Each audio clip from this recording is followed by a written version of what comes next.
So let's talk about the 60s. Now, this is probably the most viral photo that I share. Every time I put it on Twitter and Facebook, everyone comments about it and everyone starts sort of sharing it, which is great. Now, this talk is going to be about the 60s, but I promise you it's not going to be full of cliches. This is pretty much the only one. But the reason why I thought about the 60s is because when I did my talk about the 30s, it was really interesting to kind of see that when you cover a decade, you can talk about a lot of different topics that maybe on their own, I wouldn't kind of have enough material to do kind of like 25 minutes, as you're going to see. But it also gives a nice perspective about just the changes that happened in just a span of 9 to 10 years. So we had the 30s, now we're going to look at the 60s. The 30s talk was chronological. This is going to be based on specific topics. So just to start on a real downer, all right.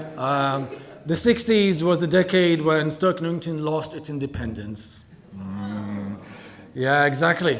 So Stoke Newington used to be its own metropolitan borough. It used to have its own council and mayor and a town hall that we're going to hear all about. And the little parish kind of grew to this metropolitan borough. And as you can see, this is the map of the original boroughs from 1900. And you can see right here that Stoke Newington was just at the very edge. So this was the new sort of county of London, and we had sort of Middlesex, but we were just there next to Hackney, and you had Shoreditch and Islington. These were the boundaries of the old borough. So I gave a talk once about boundaries, and there's a lot of talk always about, how big is Stoke Newington? And I live in Stoke Newington Common. What does that mean? Am I Hackney or am I Stoke Newington? I had to break it to a few people, and there were some tears. But yeah, but these were the boundaries, and I think, look, it's all good, it's all good.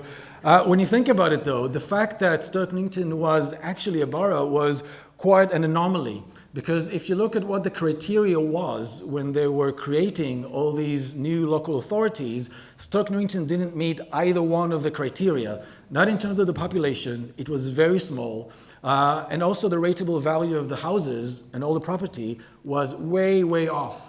Right? So even the fact that despite all this, you can see that there were some protest and a bit of lobbying to different, I guess, sort of local politicians, it actually became a borough. But it was a very small one. And as we're going to see, in the 60s, that became a bit of an issue.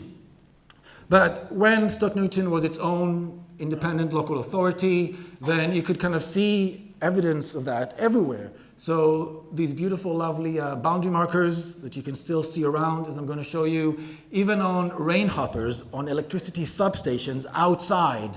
So when you step outside and you look at the lovely substation, look up, and you're going to see the Stoke Newington borough just on the rain hoppers right there. Already very good value for the £7 for the ticket, just for this, right? I can go now. You can see that even all the street signs along the boundary had the name of the local authority as well. So these rare signs, there are only 17 of them left. And I'm working with the council now to restore them, the ones that are discolored. So hopefully some good news coming about that. But also on some of the council housing that the local authority built, you can see the old coat of arms. There are only 8 boundary markers surviving of the old borough. Okay, some of them are in better state than others. Some of them were sort of repainted. But you can see from the postcode that Stoke Newington wasn't just N16. Sort of half of N16 was in Stoke Newington. The rest was in Hackney. There was also a bit of N5, a bit of N4. But postal districts is a different talk that maybe Nick will give one day. And this is where you can find those surviving boundary markers. But they used to be all over the place. So one of my hobbies is to look and zoom in on old photos and actually spot those plates on buildings, all right? But like I said, today there's only 8, a lot of redevelopment, maybe some bomb damage. Sometimes even people do the kind of the repointing of the building, take them down, don't bother to put them back up again. All right. Now, in 1945, there was actually a suggestion to start looking at the kind of local authorities in London and kind of what they could do or couldn't do. And Stoke Newington had to really fight for its independence in a way. And it had to really argue that it's important to have areas that were small enough for people to have local patriotism and local pride. And they really made the case of saying, look, when people live in a very big area, they really lose touch. They really kind of lose that sense of attachment and connection with it. And this was the case they made in 1945 when they felt that there was a risk of losing some of its independence. And it worked. Unfortunately, in 1963, there was the Local Government Act that created a whole new London. So this was Greater London. And you can see that they've added all the outer, what we now know today as the outer boroughs, right, that were different counties. They now became part of Greater London. So you had the outer boroughs and the inner ones, they started merging, right? So all the small boroughs that originally were these lovely kind of little parishes got bunched together, and Stoke Newington lost its independence. If you see what the criteria was, it was the size and also the population. So they were looking at kind of matching and kind of grouping together different boroughs that would create a new bigger one that would kind of meet certain criteria. So this is just a comparison between Hackney and Islington. So sometimes people ask me, do you think that it would be better if we were lumped with Islington instead of Hackney? Would people be less bothered about that? I don't know. But what I do know is that people that lived through that still feel very strongly about that. So these are just some comments I picked up from Facebook, because every time I post anything to do with the local authority in 1965, so it was April 1st, 1965, you get comments like this.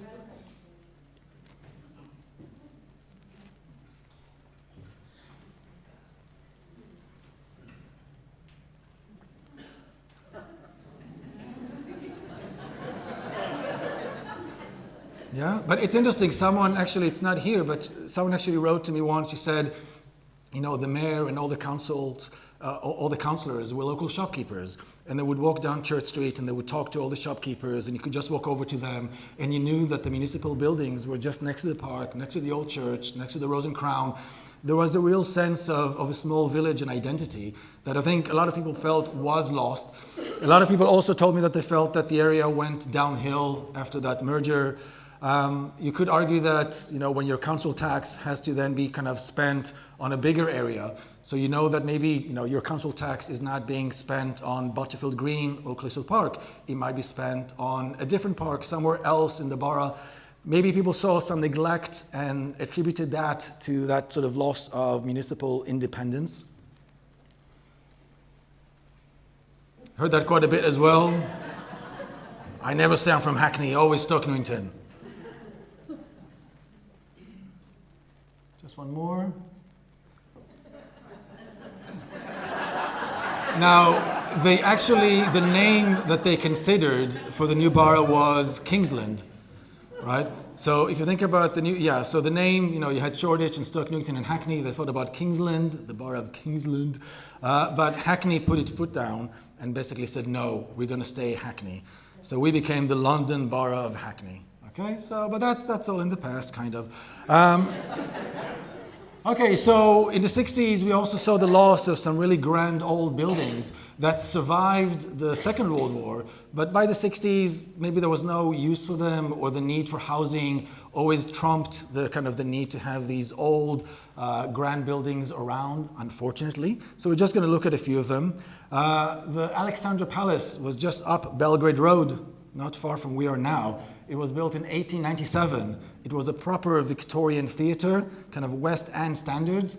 So this was, if you like, the sibling of the Hackney Empire, and designed by the same architect, Frank Matcham. Okay, so we had this on our doorstep.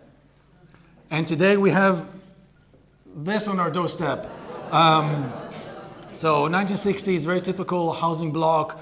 Again, I get a lot of these comments online as well, but I think when you think about the need for housing, waiting lists, social housing, and so on, where do people going to live? There's always going to be the tension. I'm not saying that's the main reason or the only reason to always demolish old buildings, but I don't think it's ever that straightforward necessarily. Just give you a sense of how grand it was inside. So it was derelict during the 50s and then demolished around 1960. And all that remains of it today is the name of the housing block, which is Alexandra Court, after the Alexandra Palace. Okay, another building that we lost was Holland House, also known as Olympic House. So this was just the corner of Albion Road and Newton Green. You might recognize it today. So this is actually a 1990s building. It was demolished. It was a factory for a while. The site was then redeveloped in the 90s to build this. So we had the Alexandra, Holland House, and we're going to see that we lost quite a few churches along the way as well. This was West Hackney Church, built in 1824. This is where the farmers market is today. Could be quite nice just going around it if it was still there. It was heavily bombed in World War II, and it kind of stood in ruins for quite a while. Right, this is the site today. Those pillars, by the way, are original, so they left something. This was the site following the bombing, so not much was there. This is a photo from the late 50s, actually, and you can see that it was still standing. It was just there, standing in ruins.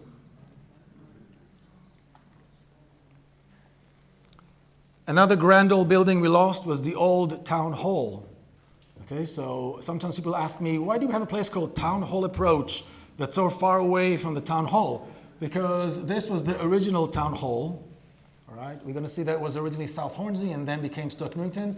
And the little footpath just between it and this building was named Town Hall Approach. And 1960s housing on the site, and there's the gymnastics center there. Right, and Town Hall Approach is still there. You can see the sign.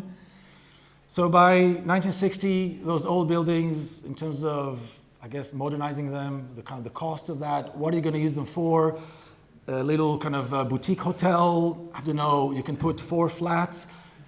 Instead of that, you can put 50 flats on the site. So sometimes, I guess, that was the consideration. So as I said, that was the town hall, but it was originally South Hornsey's. So when Stoke Newington was created as a borough, it was the old parish of Stoke Newington, plus a local authority that was a bit of an oddball.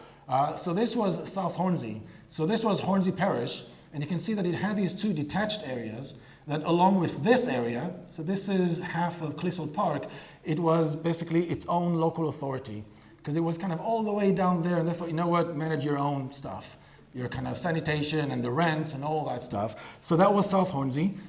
And just to give you a sense of where the town hall was in relation, so this is Milton Grove, right? And you can see it had this sort of odd shape. There's a few boundary markers around, and this was the rest of it. And all this area was incorporated into Stoke Newington, and even then it was too small.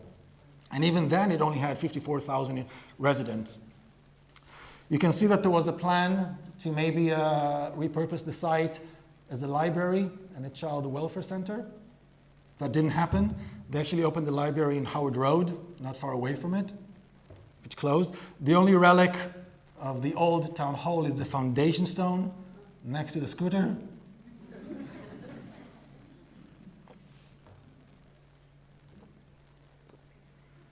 All right, so next time you're there, you can see 1865. So we lost the old town hall. Another church that was lost was the Methodist Church in Green Lanes. So this is Green Lanes. This is a view looking from Petherton Road. So this is Church Street, and that's Kul Park. Okay, the view today is a bit different. All right, because what happened was, if you think about it, those churches, even the ones that survived, when they were built in the late 19th century, they were built for 1,000 people coming on a Sunday for service. All right. If you think about depopulation, changes in demographic, even just in terms of people going to church by the 1960s, I don't think they could fill 1,000 people every Sunday. So the church, in most cases, just thought this is prime property.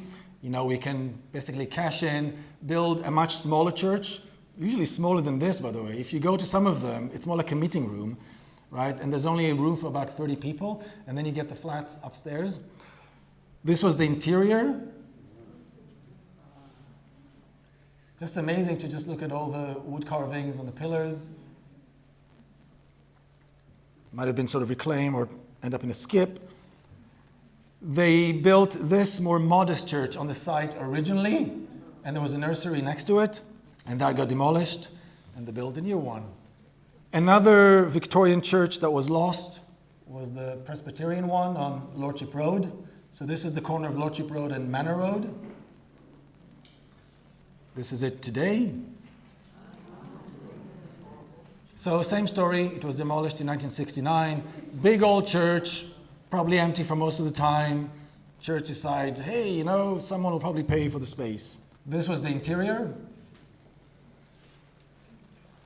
And all that's left of that church. So next time you're going to Green Lanes on Lordship Park, you know where the line is on the pillar, which is a different story. But just look on the right, on the railings, and there's still this sad-looking sign. I think someone should just put a sticker on it saying, last updated 1969. Yeah. Another old church that we lost was this one, All Saints Church in Eden Grove. Okay, so this is Green Lanes, and you can see All Saints is right here. It's a Litchfield Road, big church. This is what it used to look like.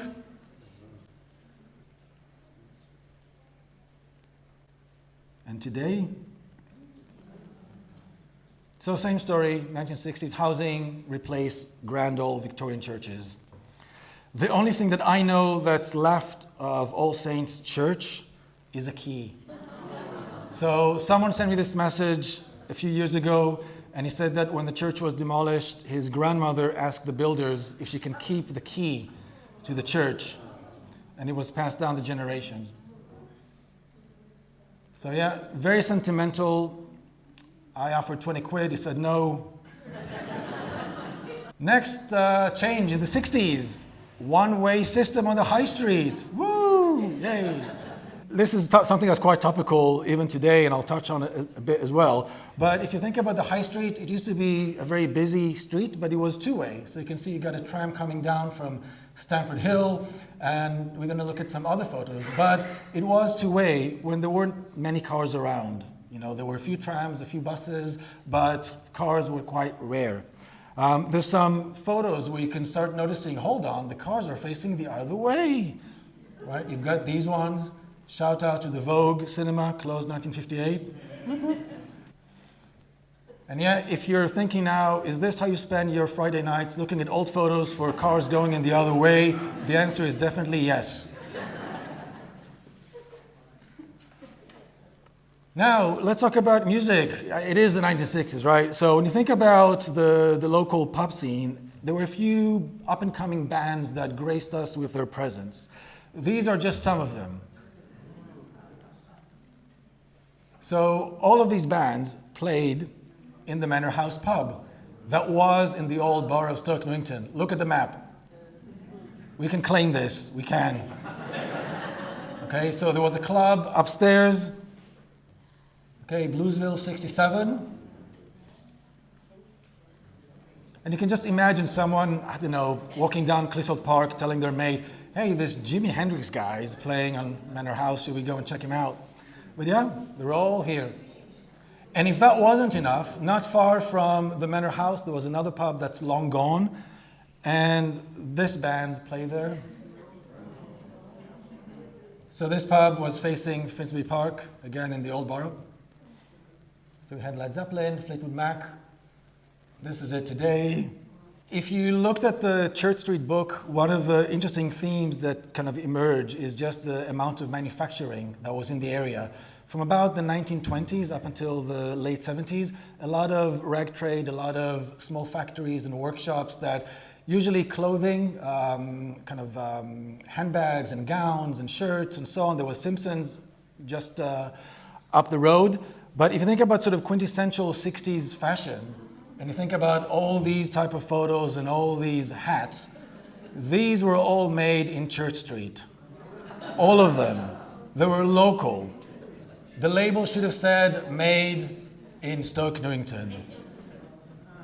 Right, so Edward Mann's factory was where Nando's is today. Right, and then it became, later on, became the Vortex, Jazz Bar, and so on and so on. But that building used to be Edward Mann. That was the factory. The offices were further back at number 137.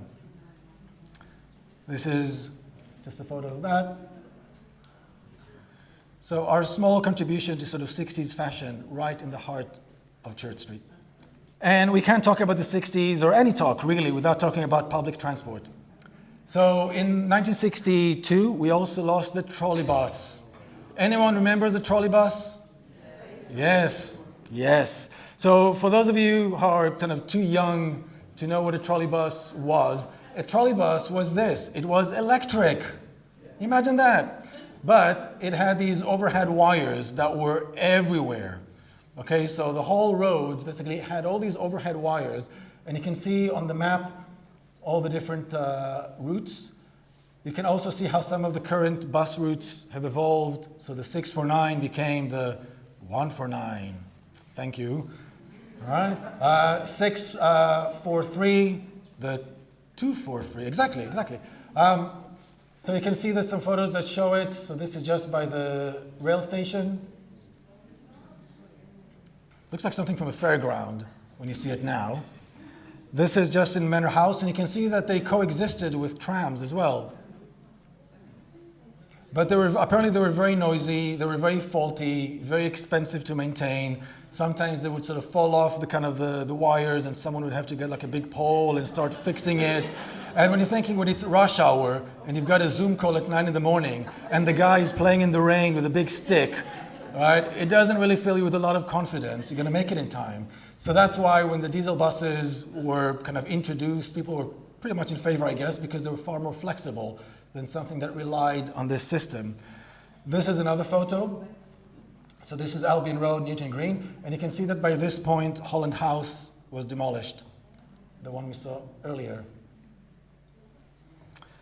And the High Street, so this is Brook Road. And just so you can picture what a trolley bus was and looked like, I found a little clip, right? And I think it's actually normal speed, and you'll see why I say that. But it's just nice seeing it in color and actually moving, followed by a camera.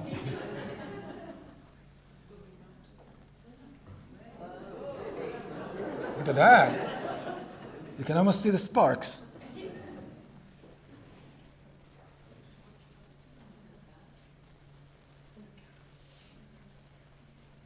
But quite limited, I think, if someone has to reverse, or let's say there's something on the road and you have to kind of go around it, you can't. You know, you're kind of tethered to this whole overhead system, which I think was quite limiting. But, you know, they made it for about 30 years. Oh.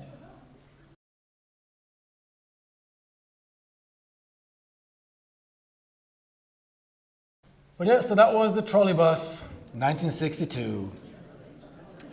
Now, I mentioned sort of council housing in a few of the other slides just to talk about some of the developments that took place. So in my 1930s talk, I talked about all the pre-war council housing that appeared, and there were some interesting schemes. There were some post-war developments, and then there were the developments in the 1960s. Some of them we saw replace those old houses and the churches. By the early 60s, the very ambitious Woodbury Down estate that comprised of 57 housing blocks was completed.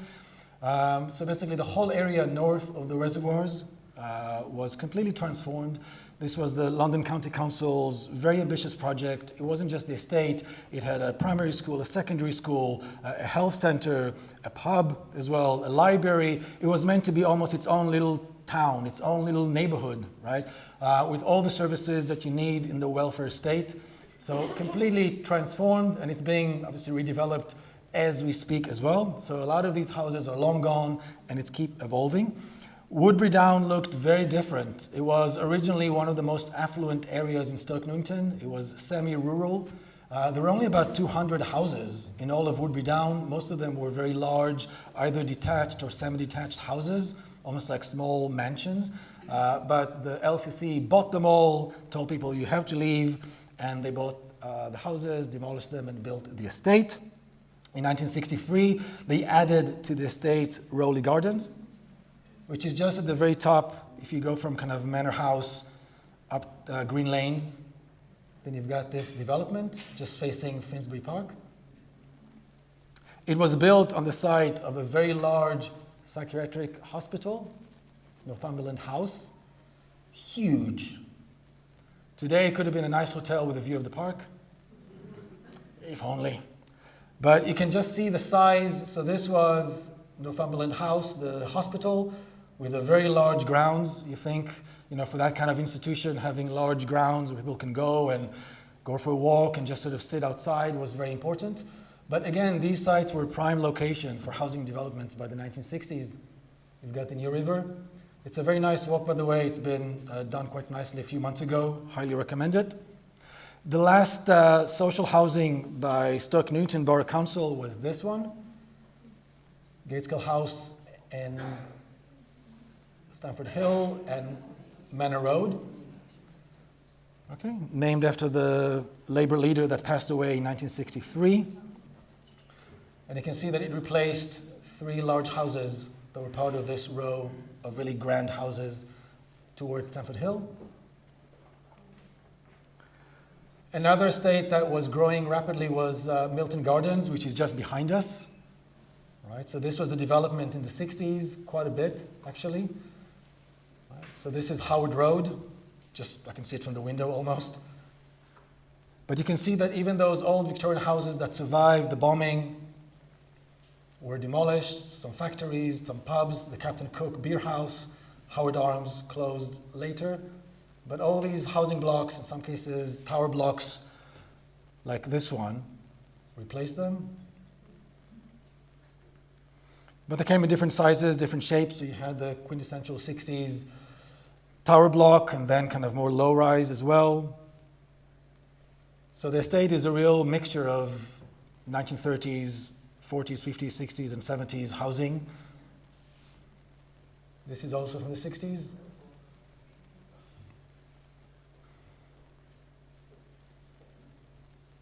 And just a few more. So this is Lincoln Court, built in 1969 on the edge of the East Reservoir. So 3 tower blocks with a very nice view. But you can see that they were built on the site of semi-detached large Victorian houses.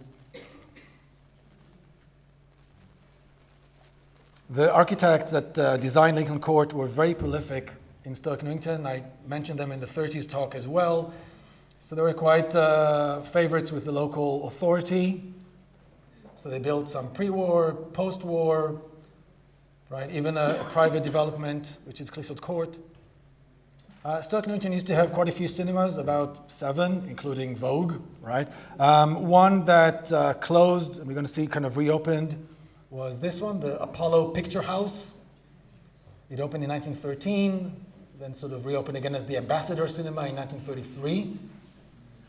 At this point, it was showing Yiddish films, so the Jewish drama Souls in Exile. Look it up on YouTube. There's some interesting director cuts as well. Nah, I'm kidding. Okay, you can see that it closed in 1963. It was converted to a bingo hall by 65, and then reopened as the Astor Cinema, only to then closed in the early 80s. And that was the fate of a lot of the local cinemas. People started, watching television and kind of have other entertainment options, and cars were around so you could drive somewhere. You didn't just have to kind of go down the road to your local cinema. So they disappeared. Today, it's a mosque and a restaurant. 3 tons worth of tiles were imported from Turkey. And I read that one guy who won the raffle had to put them on the building. One guy. If you ever wondered what it looked like inside, okay, moving on. Clissold Park, everyone's favorite park, right? Woo, shout out to Clissold Park. So let's see what happened to it in the 60s.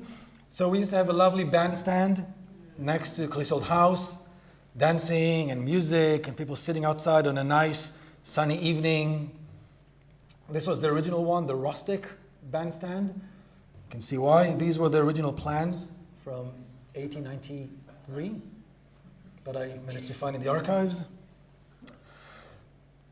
By 1912, it needed a bit of a makeover. I'm not sure why, but they wanted to maybe modernize it a bit. So they gave it a bit of a makeover.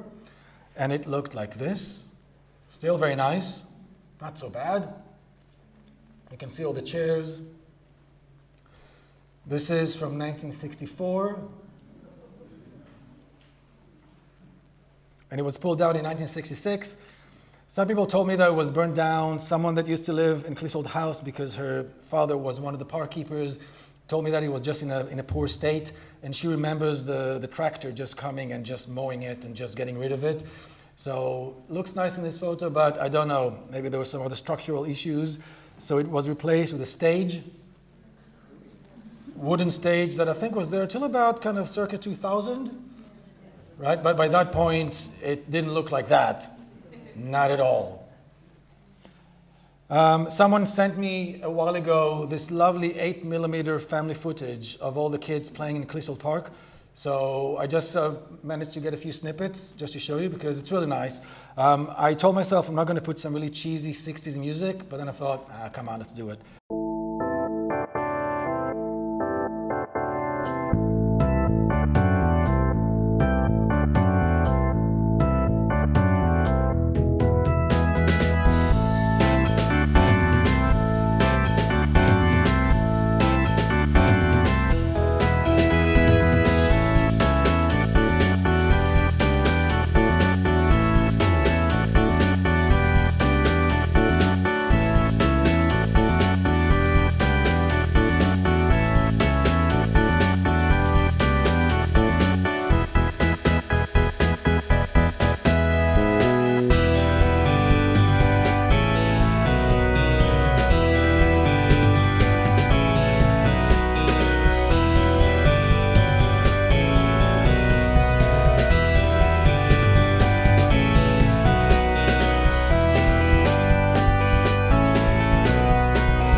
Right, and this was the train. It was originally along Church Street by the paddling pool, right? But then they moved it to where the ponds are, and it was a different, slightly different miniature train there as well, right? And I think, yeah, by the early 60s it was gone. It was mostly a feature in the 50s.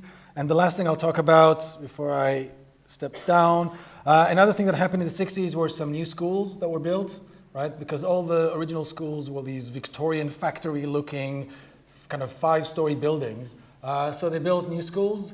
One of them was Kul Park Secondary School. Notice no railings as well. Didn't kind of have to worry about kids escaping or dodgy people coming in. Feels very open. I mean, looks nice. This was the site before. So the entire east side of Clissold Road with all these 1850s houses were demolished. You can see them in this aerial.